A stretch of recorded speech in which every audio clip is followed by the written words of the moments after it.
జీవనరేఖ. కోల్పోయిన వాటి గురించి ఆలోచిస్తూ కూర్చుంటే ఉన్నవాటిని కూడా కోల్పోవలసి వస్తుంది.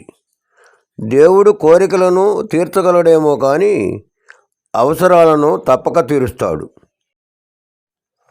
కొమ్మ నుండి రాలిన పువ్వులు తిరిగి అంటుకోకపోవచ్చును, కానీ ఆ కొమ్మ బలంగా ఉంటే మళ్ళీ పోయవచ్చు కదా. జీవితంలో కోల్పోయిన వాటిని తిరిగి పొందలేకపోవచ్చు.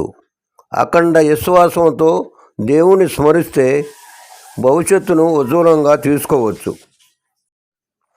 ఎక్కువగా ఆలోచించటం శరీరానికి మరియు మనస్సుకు కూడా హాని చేస్తుంది. చిన్న చిన్న విషయాలకు కూడా అతిగా స్పందించటం కూడా ఒక వ్యసనమే అవుతుంది. ఇతరులను హింసించటమే పాపం కాదు. అతిగా ఆలోచిస్తూ స్వయం దుఃఖపరుచుకోవటం కూడా పాపమే. కనుక నిత్యంతా చక్రవర్తులై ప్రతి ఆలోచనను ఆనంద సాగరుడైన పరమాత్మునితో ముడివేస్తే జీవితంలోని అన్ని చిక్కుముడులు విడిపోతాయి, ఆలోచనలు పొదుపు అవుతాయి.